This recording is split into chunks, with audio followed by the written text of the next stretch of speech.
देवादिदेव आदिनाथ भगवान की देवादिदेव मूलय चैतन्य चमत्कारी चिंतामणि पारसनाथ भगवान की शासन भगवान महावीर स्वामी की आचार्य भगवंत कुंद स्वामी की आचार्य भगवंत विराट सागर जी विशुद्ध सागर जी मम दीक्षा शिक्षा दाता एक्सपर्ट विभव सागर जी महाराज की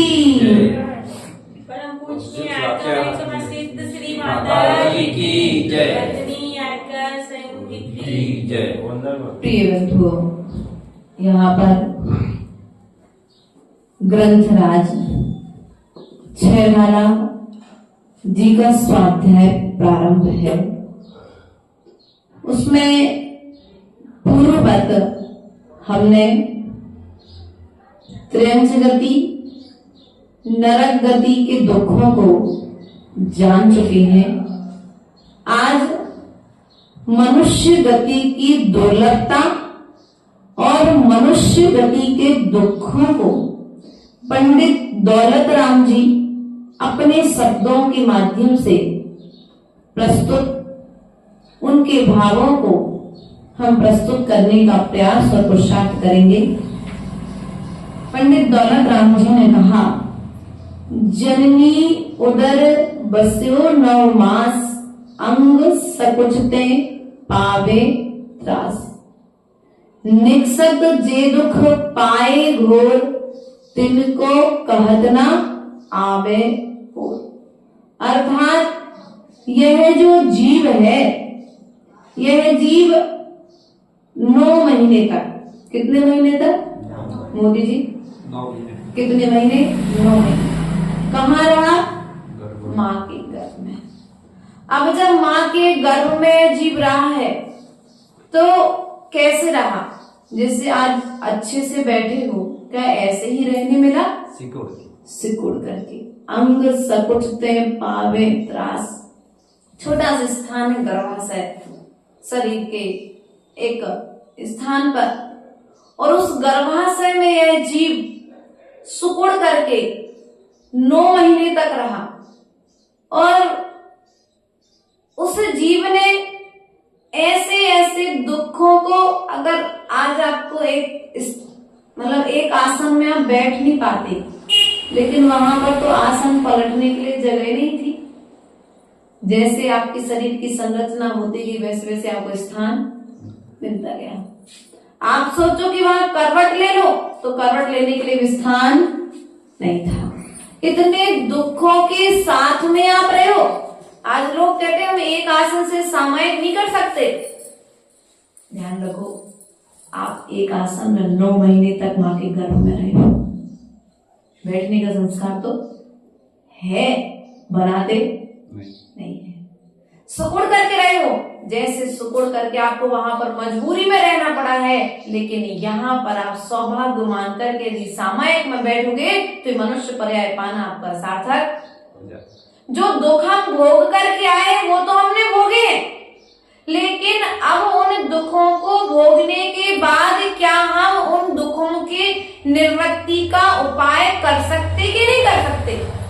तो दुखों की निवृत्ति का उपाय है कि इस मनुष्य पर्याय को पाने के पश्चात अब हमें साधना प्रारंभ करनी चाहिए।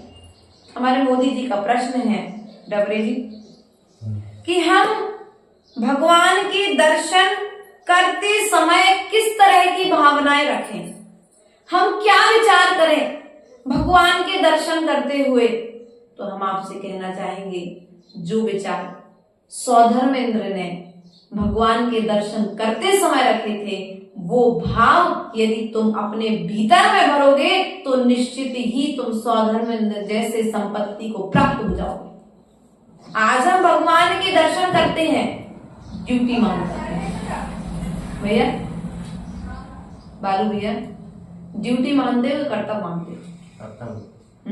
यदि कर्तव्य मानते हो तो कर्म की निर्जरा है, और यदि ड्यूटी मान करके कर रहे हो, फॉर्मेलिटी निभा रहे हो कि चलो भैया जाना पड़ेगा, लोग क्या कहेंगे, ऐसा करके यदि भगवान के दर्शन करने आते हो तो आपका मंदिर आना सार्थक नहीं होगा, क्योंकि क्रिया तो नहीं है लेकिन कर्म की निर्जरा।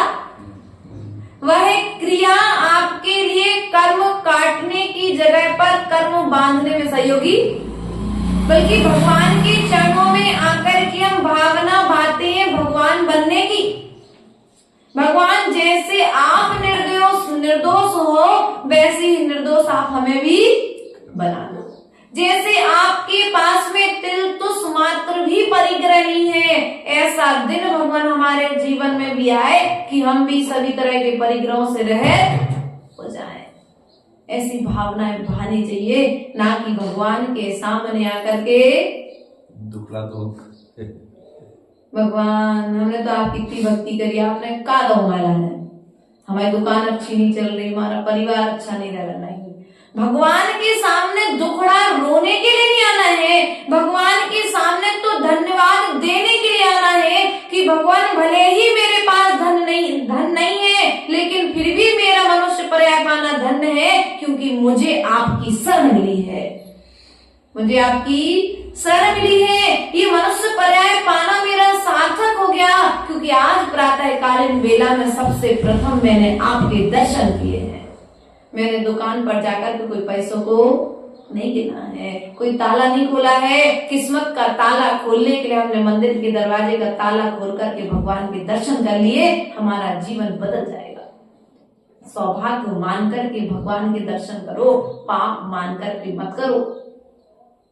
हाँ, सौभाग्य मानो कि आज मुझे किसी ने प्रेरणा दी कि भगवान के अभिषेक का कलश उठाना है, तो समझ लेना जिसने तुम्हारे लिए प्रेरणा दी है भगवान की पूजा करने की, वो तुम्हें परमात्मा बनाना चाहता है। जिसने तुम्हें मंदिर जाने की प्रेरणा दी है वह तुम्हें सिद्धालय तक ले जाना चाहता है। जिसने तुम्हारे लिए शास्त्र पढ़ने की प्रेरणा दी है वो तुम्हारे भीतर में केवल ज्ञान प्रकट करना चाहता है, इसलिए तो तुम्हारे लिए अच्छे कार्य करने की प्रेरणा दे रहा है। जो तुम्हारे लिए प्रेरणा दे रहा है कि चौका लगा लो, समझ लेना वह भावना वह चाहता है कि एक दिन तुम्हारे जीवन में भी ऐसा आए कि तुम भी साधु की तरह बनकर के निर्गंत मुद्रा को प्राप्त होकर के इस पृथ्वी तल पर विचरण करो, क्योंकि चारित्रधारियों की सेवा करोगे तो चारित्र हमारे जीवन में निश्चित ही आएगा। साधु का दर्शन करो तो सौभाग्य मान करके करना, प्रभु का दर्शन करो तो सौभाग्य मान करके करना, जिनवाणी सभा में जब बैठो तो सौभाग्य मान करके बैठना कि आज मेरे कान पाना धन्य हो गए कि मुझे आज जिनवाणी सुनने मिल गई। वरना पद्म पुराण में रवि शरणाचार्य ने कहा है कि कान तो वे है जिन कानों के माध्यम से प्रभु के भजन सुने जाते हैं, बाकी तो सूपा की तरह है। सूपा देखा, फटकने वाला, जिससे आप गेहूं फटकते हो। इसलिए ध्यान रखना है प्रिय बंधुओं, अपने इस मनुष्य पर्याय की दुर्लभता का बोध होना चाहिए। आसान नहीं था, मनुष्य पर्याय पाना।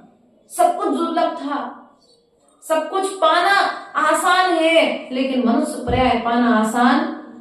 लेकिन हम इस मनुष्य पर्याय को कसायों में व्यतीत कर रहे हैं, राग द्वेष में व्यतीत कर रहे हैं।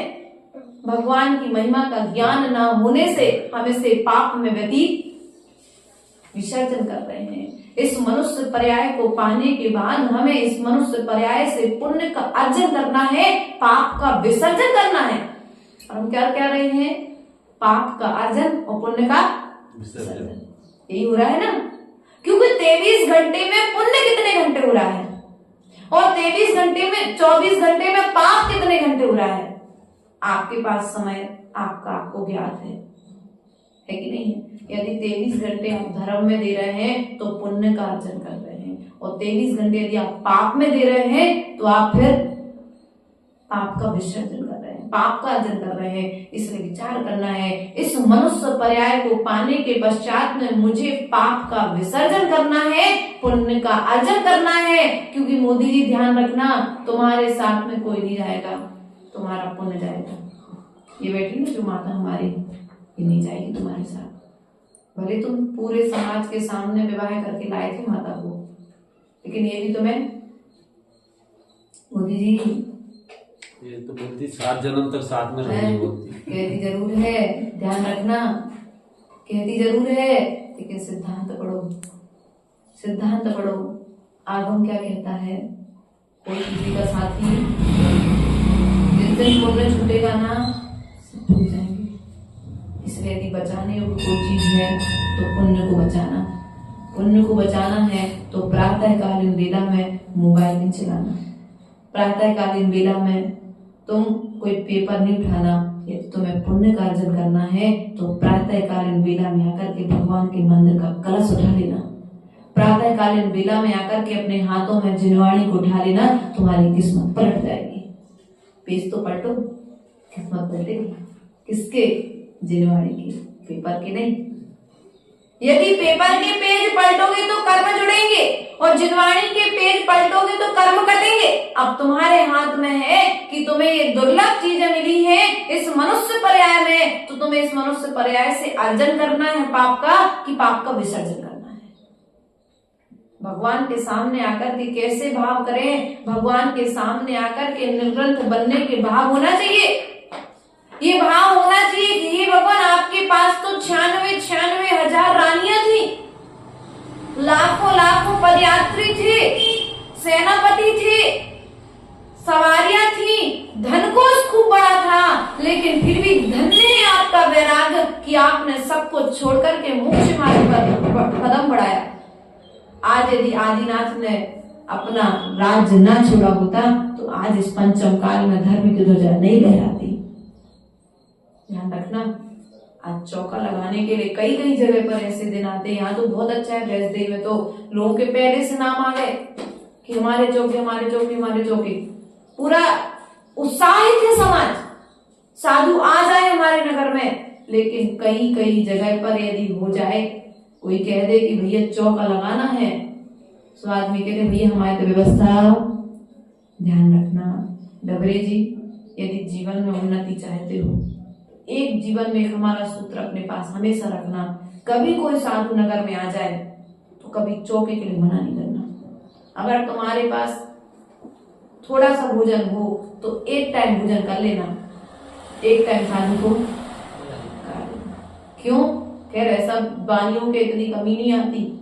ध्यान रखना है, इतना स्टॉक में साल भर का स्टॉक पहले से शोध करके रख लेते हैं, लेकिन फिर भी कभी ऐसा दिन आ जाए और पूरे नगर में सब मना कर दे और लास्ट में जब तुम्हारे पास आ जाए कोई तो कहना भैया हम चौका लगाने तैयार हैं, हमारा सौभाग्य है कि हमें साधु को आदान देने, क्योंकि पुण्य की कमाई होगी तो साधु के पेट में जाएगी, पाप की कमाई होगी तो साधु के पेट में नहीं जाएगी।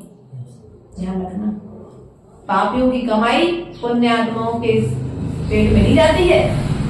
इसलिए ध्यान रखना, कभी भी अगर कोई कह दे मंदिर में जरूरत है तो कोई बात नहीं, 10 रुपए कमाए है ना, 1 रुपए दान कर देना, भैया हमारी इतनी गुंजाइश है, मना नहीं करना।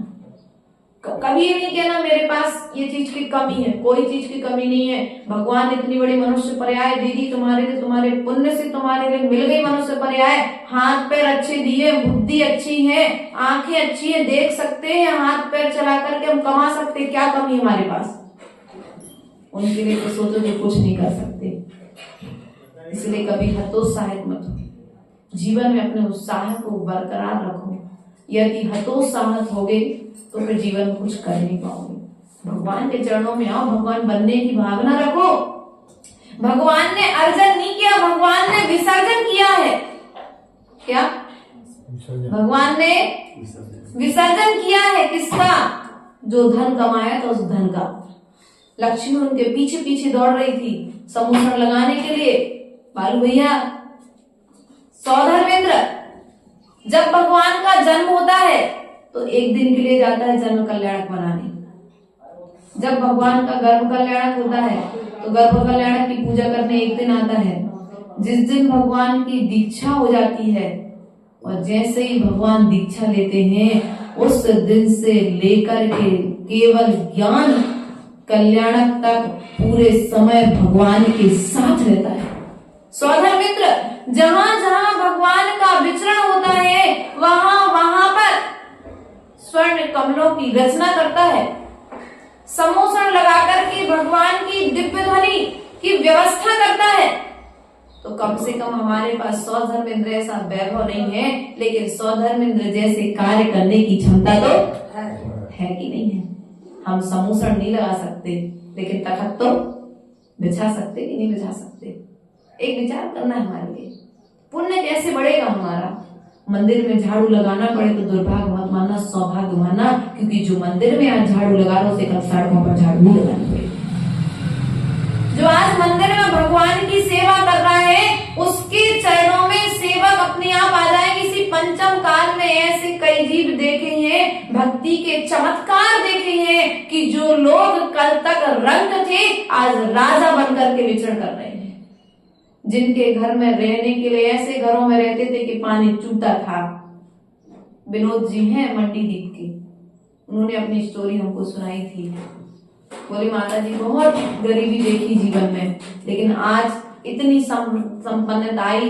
पिता के संस्कार, माता के संस्कार अच्छे रहे और प्रभु की भक्ति हमने कभी नहीं छोड़ी। उसका प्रसाद ये है कि आज हमारे पास इतनी संपत्ति है कि 200, 250, 300 लोग हमारे नीचे काम। एक दिन ऐसा था कि व्यक्ति को स्वयं काम करना पड़ता था, इसलिए दिन पलटते हैं। बस पुण्य करना प्रारंभ करो। हम पुण्य से बचने का प्रयास कर रहे हैं, पाप से बचने का प्रयास। हम साधु से दूर भाग रहे हैं, प्रभु से दूर भाग रहे हैं, जिनवाणी सभा से दूर भाग रहे हैं। और जब इन तीनों से दूर भाग रहे हो मतलब तुम अपना दुर्भाग्य स्वयं बढ़ा रहे हो, अपने भाग्य से, सौभाग्य से दूर भाग रहे हो। इसे ध्यान रखना है प्रिय बंधुओं। जब भी भगवान के जिनालय में प्रवेश करो, गुरु के स्थान पर प्रवेश करो, जिनवाणी सभा के स्थान पर प्रवेश करो, तो ये भाव करना, हे जिनवाणी मां, मेरा ज्ञान केवल ज्ञान जब होगा तब होगा, लेकिन हमारी मति अभी सुमति बनी रहे। मेरे मन में कभी किसी के विषय में दुर्विचार ना आए। हे प्रभु, आप धन्य हैं, आपने सब कुछ त्याग दिया, लेकिन हम गृहस्थ हैं, त्याग नहीं सकते। कोई बात नहीं, लेकिन प्रभु इतनी भावना हमारे भीतर भर देना कि जब हमारा मरण हो तो आसक्ति के साथ ना हो, विरक्ति के साथ हमारा मरण हो जाए। मरते समय हमारे भीतर वे संपत्ति के प्रति राग भाव ना रहे, पत्नी के प्रति राग भाव ना रहे, पुत्र के प्रति, पुत्र वधू के प्रति, परिवार के प्रति राग भाव ना रहे। क्योंकि यदि भीतर में राग भाव रहेगा तो फिर तुम्हारा मोक्ष मार्ग प्रशस्त नहीं होगा। इसलिए भगवान से मांगना है तो अपने लिए मांगो, पर के लिए मांगना बंद कर दो। और तुम अपने लिए मांगोगे तो निश्चित ही तुम्हारे लिए मिलेगा। जब तक तुम पर के लिए मांगते रहोगे तब तक तुम्हारे लिए कुछ मिलने वाला।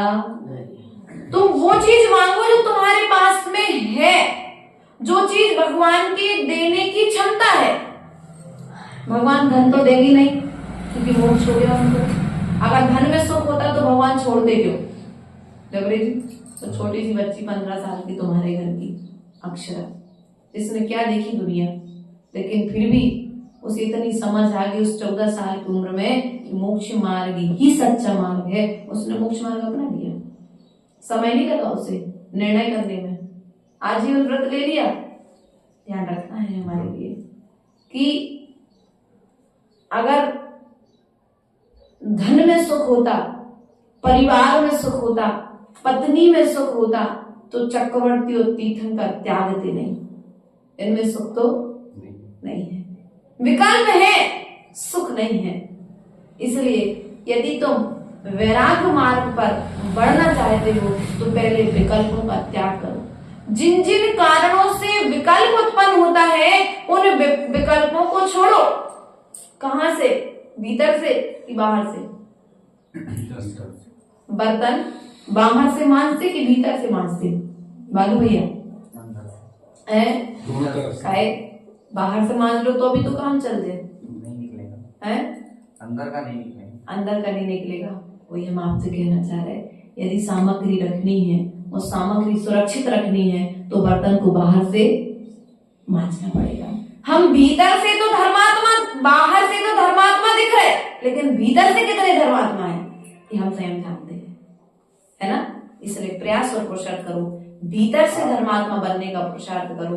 दुनिया तुम्हारे बारे में क्या कहती है इस पर विचार मत करो, क्योंकि दुनिया की कहने की तो आदत है।